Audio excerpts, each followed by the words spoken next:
ভালোবাসার মানুষের কাছ থেকে চিরকালের জন্য আলাদা হয়ে যাওয়ার এই ধাক্কাটা সইতে না পেরে অবশেষে আত্মহত্যা পথকে বেছে নিল অনুশ্রী। হ্যাঁ বন্ধুরা, ভিডিওতে লাইক দিয়ে দেখতে থাকুন। যে মুহূর্তে কিনা ঈশান এবং দেবলীনার বিয়ের আর কোনো রকম কোনোভাবেই ঠেকানো সম্ভব না হওয়ার ফলে এক পর্যায়ে যখন অনুশ্রী নিজের ভালোবাসার মানুষকে চিরকালের জন্য হারিয়ে ফেলার ভয়ে সেই তাড়নায় রীতিমতো সিদ্ধান্ত নিয়ে ফেলে যে বাবা যেহেতু আমাকে বলেই দিয়েছে যে এ জন্মে যদি আমি এবং ঈশান আমরা এক হই, তাহলে আমাকে আমার বাবার মরা মুখ দেখতে হবে। তার থেকে বরঞ্চ এই জীবনটা আমি না রেখে আমি নিজেই যদি এই পৃথিবী থেকে চলে যাই, তাহলে তো অন্তত আমার ভালোবাসার মানুষটাকে আমার কাছ থেকে চিরকালের জন্য কেউ ছিনিয়ে নেবে, সেই সমস্ত দৃশ্য তো আমার চোখের সামনে দাঁড়িয়ে আমাকে সহ্য করতে হবে না। তার থেকে বরঞ্চ সেটাই হোক যেটা বাবা চেয়েছে। বাবা তুমি বেঁচে থাকো, তোমার রাগ, অভিমান, ক্ষোভ, ইন্দ্রাণী গাঙ্গুলির উপরে সবটা বেঁচে থাকুক, কিন্তু তোমার মেয়েকে তুমি চিরকালের জন্য হারিয়ে ফেলো। তো যখন তোমার কোনো কিছু যায় আসে না, তাহলে তোমার মেয়েই না হয় নিজেই পৃথিবী ছেড়ে চলে যাক। ঠিক সেই মুহূর্তে অনুশ্রী যখন কিনা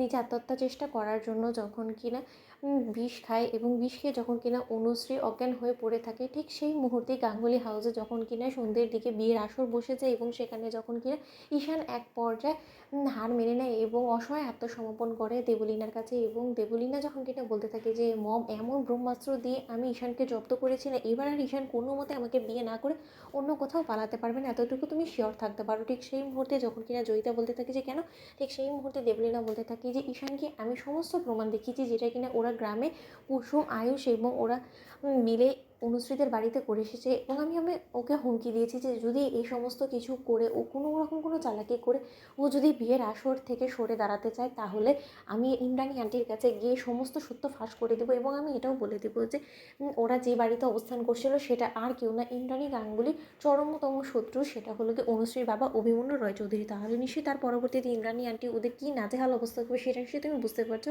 এবং সেই ভয়টাও ঈশানের মনেও আছে। তার জন্য ঈশান কোনো মতেই চায় না যে জাদুঘর এবং আয়ুষ ফেসে যাক। তার জন্য ও রীতিমতো আমাকে কথা দিয়েছে যে ও যে কোনো মূল্যেই হোক না কেন এই বিয়ের আসরেই আমাকে বিয়ে করবে। তাই আমি এখন আর কোনো রকম কোনো টেনশন নিচ্ছি না। ঠিক সেই মুহূর্তে আয়ুষ যখন বলতে থাকে যে হ্যাঁ রে ঈশান, তুই এই বিয়েটা সত্যিই করবি তোর মনের বিরুদ্ধে কি? ঠিক সেই মুহূর্তে ঈশান বলতে থাকে যে ভাই, আমি যদি এই বিয়েটা না করি তাহলে আয়ুষ এবং কুসুমকে ফাঁসি দেওয়ার মতন হুমকি দিয়েছে আমাকে দেবলীনা। তাই আমি কোনোভাবেই চাই না যে আমার কারণে অকারণে তোরা মায়ের কাছে অপমানের শিকার হও, এবং তার জন্য আমাকে যা করার আমি সেই সমস্ত কিছু করবো। তোরা আমাকে বাধা দিস না, এই বিয়েটাকে মন খুলে উপভোগ কর। ঠিক সেই মুহূর্তে যখন কিনা অনুশ্রীকে বারবার ডাকা সত্ত্বেও কোনো রকম কোনো সারা শব্দ না পাওয়ার ফলে এক পর্যায়ে অনুশ্রী পিসিমণি বলতে থাকে যে অনুশ্রী তুই সেই তো কখন থেকে দরজা লাগিয়েছিস, এখনো খুলছিস না কেন বলতো মা?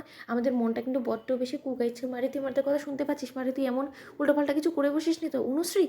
তো বন্ধুরা, লাইক কমেন্ট শেয়ার করো, সাবস্ক্রাইব করতে ভুলো না।